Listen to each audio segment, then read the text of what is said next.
dude down there screaming and hollering. You can't hear him.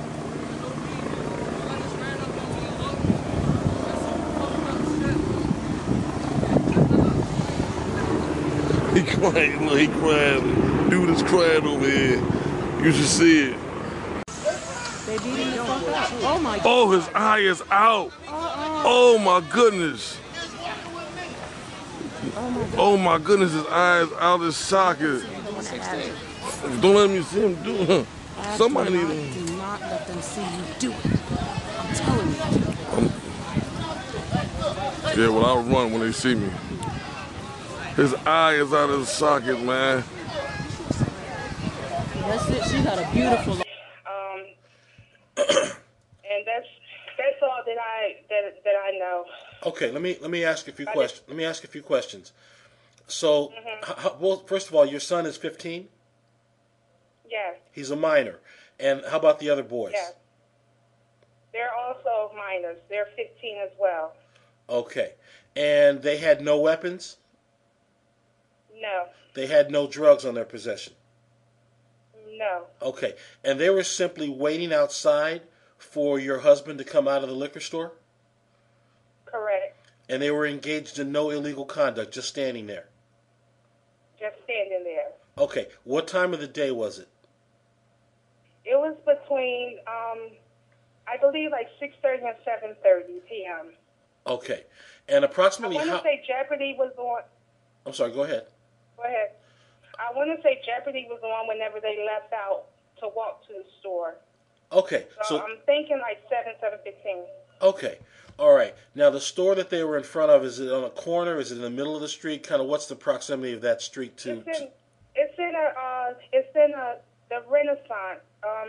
It's between two blocks. It's like a community little mall, like a little mini mall.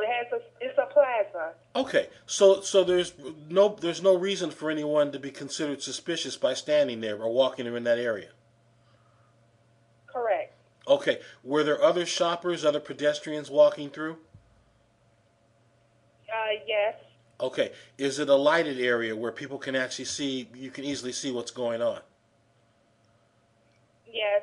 People do hang around out there. Mm-hmm. Like people that constantly get liquor or beer from the liquor store, they hang out there. Mm-hmm.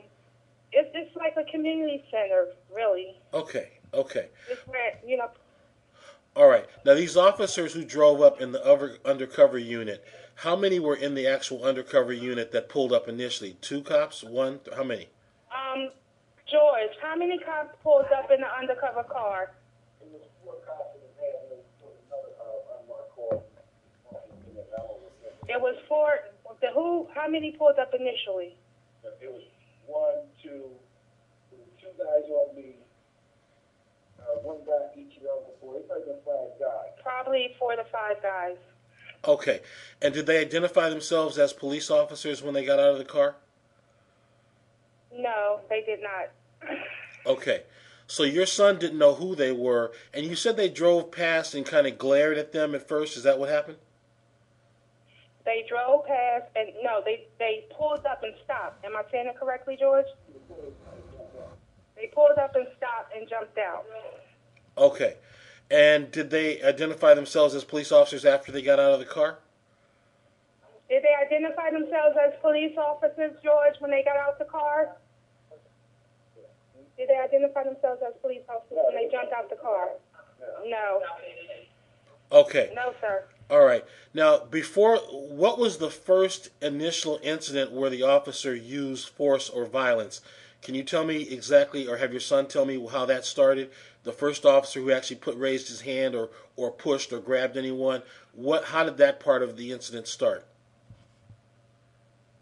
Okay, I wouldn't be able to tell you that. George will have to tell you this. This is my husband. I'm going to let you speak to him. Okay, perfect. Okay? All right. All right. He wants to know, how did it initially start? Good morning. Good morning, George. How you doing? Pretty good there, sir. How's it going? Okay. My name is Mr. Kamal. I just want to give you a little information I gave your wife previously and tell you that we take what you have described about this incident very seriously. There may be crimes that the police committed. we're not charging you any fees for what we're doing right now. So I want you to really feel comfortable to talk to me, and just know that we're going to help you get through this. I'm going to guarantee you that if they did what you said they did, someone needs to go to jail, and Absolutely. it's very serious. So I want you and your wife to feel comfortable. You're going to get hit with a lot of people who might be trying to, get you to do stuff for their own reasons. The reason I'm in this business is my dad was beaten by the police pretty severely several years ago, and they didn't know he was a cop. So I know exactly what you guys went through. I know what the obstacles are, and I want to make sure that you get proper help. Thank you. Okay, so I was asking your wife a few questions that maybe you can answer for me so I can give you some additional information and tell you what needs to be done. And the most important question I want to ask you is about how this whole thing started. She gave me the general overview, but it's very important for me to know because how it started, because the police, I can almost guarantee you, are going to lie about how it started in their reports. They're going to claim in some way, shape, or form that you, your son, or one of the other boys with your son provoked them or attacked them. And so what I was asking your wife is to tell me if you know, or your son can tell me perhaps if he knows, the very first use of force in terms of how the police approached and actually put their hands on someone. How did that part of the incident start? It started like this. As she explained, I came out of the liquor store. I'm walking back around the corner. My boy and his two buddies were waiting for me outside around the corner. So I'm walking out of the liquor store. I turn the corner. Then there's a van. It pulled up and parked as we was walking. Right? It stopped in front of us, and then this grown man jumped out of the car, and we was all walking together, and he ran up into my boy's face. I'm like, Trent, who was this? I'm like, I don't know. Who is this? As I said that, he was in Trent's face, the black guy, and then another guy grabbed me, slammed me up against the wall. So everybody get up against the wall, Okay, everybody's on the wall now, my hands up. I said, what are you doing? That's my boy, man. You know what I'm saying? That's a juvenile. That's my boy. What are you doing? He said, well, just shut up, man. Don't say nothing. Just shut up. Don't say nothing. Or you're going to be under arrest. I said, boy, I didn't do nothing. I'm up against the wall. I'm in compliance. Everybody had their hands on the wall. He said, stop resisting arrest. I said, I'm not resisting arrest. I'm asking the question. I said, what is this for? What is this about? Then he just grabbed my arm. He said, man, that's it. You talk too much. He grabbed my arm, my right arm, and pulled it off the wall as he had my hands up and handcuffed me. No, he grabbed my hand, pulled it down to my side, and slammed me on the ground. He put handcuffs on me. I'm like, what is this for? I said, what is this for? I had straight respect for the law. What do we do? He said, shut up, just shut up. So they handcuffed me. And then he took me around the corner where the entry door opens up to the IGA. And that's when they beat up the boy and everything. They slammed on the ground around there. And then that was it. Then I came around the corner, and Trent was sitting on the ground crying, his eye and blood veins coming out of his face. Okay, hold on. Let me back up. So this starts off with you guys at the store. Your son and his friends are outside. You come out. The van rolls up. The police approach you and order everyone to put their hands on the wall. After they jumped in Trent's face. First he went in Trent's face. He didn't allow himself a cop or nothing. He just went in Trent's face. And I guess they said, you're a tough guy. I said, oh, what's this? What's this? Okay, hold on. Let me back up. First of all, what is your son's name and what are the other boys' names?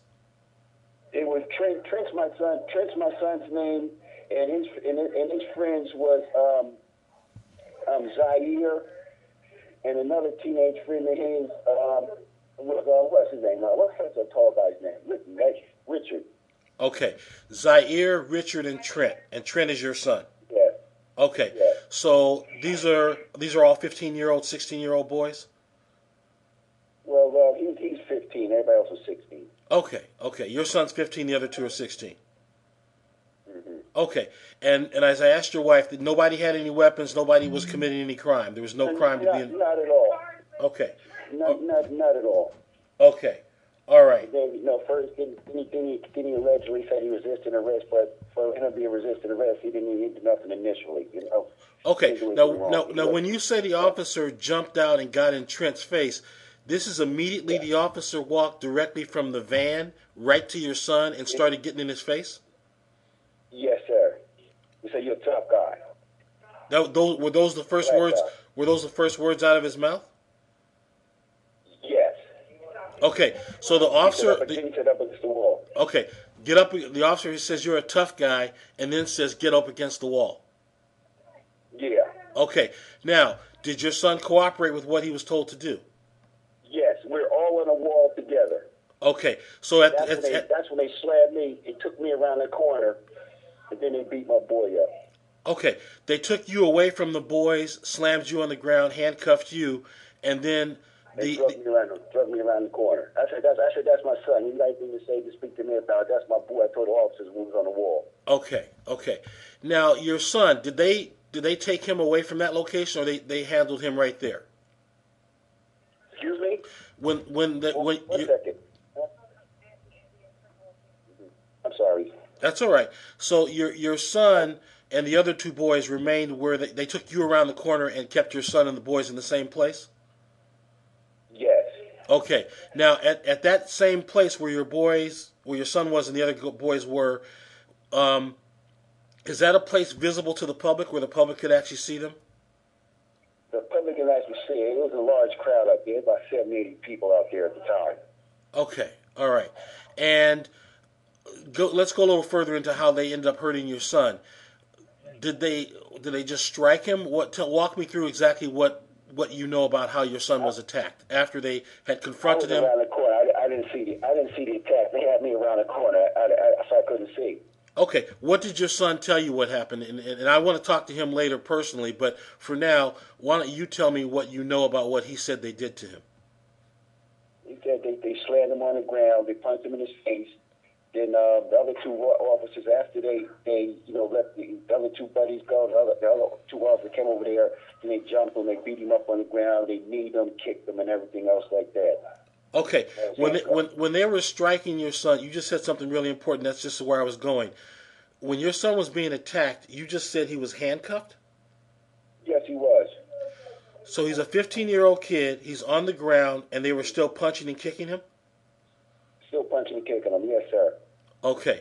I'm going to get into more detail about the actual injuries and what they did to him, but I can tell you, based on what you've told me thus far, you have an excessive force complaint and you have civil rights violations that they need to be reported to the Justice Department.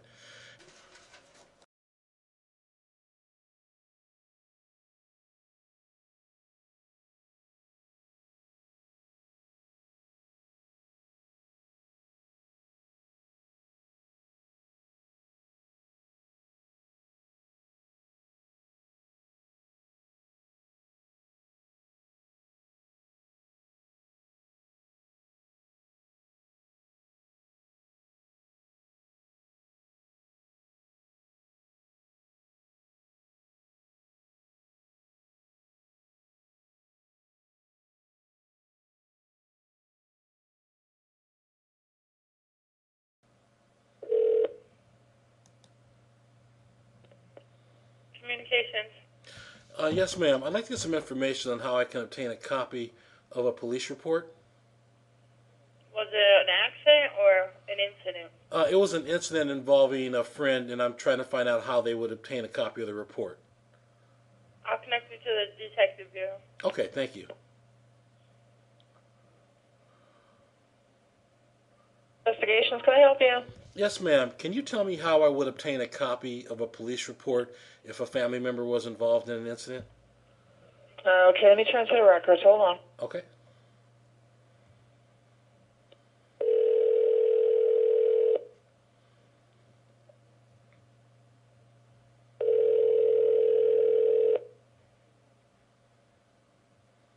Records. Yes, ma'am. I'm trying to get a copy of a police report. Can you tell me what the procedure is and what I need to submit to do that? Is it your report? No, it's a family member or a friend, and I just want to know what they need to do to take care of it. I'm just helping them out. What type of case is it? It's an arrest where the person was arrested for something in front of a store. Okay, they cannot get a copy of it. They're considered a defendant, and a defendant is not entitled to a police report except through a lawyer. Except through a lawyer. Okay. What if the person is representing themselves? it still is called the pro se. They have to still go upstairs and get the paperwork for it. Okay, what does that mean? So if they're representing themselves pro se, is there a different form that they use? Yes. Okay, and you guys have the form at the station? It's probably upstairs in our municipal court. I'm not sure I understand what you mean. It's probably upstairs. Well, I can transfer you to municipal court because they're the ones that would handle if they're doing it that way. I don't have anything to do with that area. But I can transfer you to municipal court. They could probably help you further. Well, hold on. I'm just trying to figure this out. If a person has an attorney, they can get the report directly from the police department, but if they're representing themselves pro se, they can't? If they're going to pro se, it's a process that they have to go through. Even through a lawyer, it's a process that they have to go through. They don't automatically get the case. It's a process, the same process that a person that's doing pro se would do the same thing. Okay, so okay, so that's for the pro se is in a different area. Okay, so the court will have a copy of the police report, and we can get that from them. No, they would not. They would request it through us, but it's a process that they would have to. The individual would have to do. Okay, and who's in charge of that? The paperwork and all of that. Okay, who's in charge of that process, and how do I contact that person? I would transfer you to a municipal court, and you can speak with them and see what their process is. Okay, so all right, so you're telling me that they have a process, but there's not a designated person that handles that? That I'm not sure who handles it up in their unit. This is a total different unit. So Okay. that's what I'm saying. I would transfer you up there, and you can speak to them, and they can tell you exactly what you need to do. Okay, thank you so much. I appreciate that. Hold on. Thank you.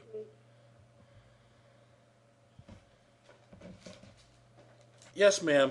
If someone is representing themselves pro se and they wanted a copy of the police report, which the case is based against them, how would they go about getting that from your office? You would get this from our office. This is the court. You would go to the police department and ask them for a copy. They just transferred me to you, and they said that we would ask you and that you guys had a process. There is no process with the court. You know what? You could try the prosecutor's office. Did you get discovery? No, we haven't gotten discovery, and the case just started, and I'm just trying... What kind of a case is it? It's a case where a police officer assaulted someone and arrested them for resisting arrest, and the person who was assaulted wants a copy of their report, and at this stage... All they have to do is go to the police department where it was generated, and they will give them a copy. The court cannot give you a copy of the police report. The person that transferred me to your office works Didn't know what they were talking about. That's what I thought. They work at the Atlantic City Records Division of the police department, and they just told me you guys had a process and that they No. They have to go to it. It's the runaround. Okay, well, thank you. It's a runaround. Thank you so much, ma'am. I appreciate it. Okay. All Just right. tell them to go to the police department downstairs. Was it Atlantic City Police Department? Yeah, Atlantic City Police Department is telling people... Okay, go downstairs. Tell them I want a copy of my police report is all you have to do. Okay, thank you so much, ma'am. All right, bye-bye.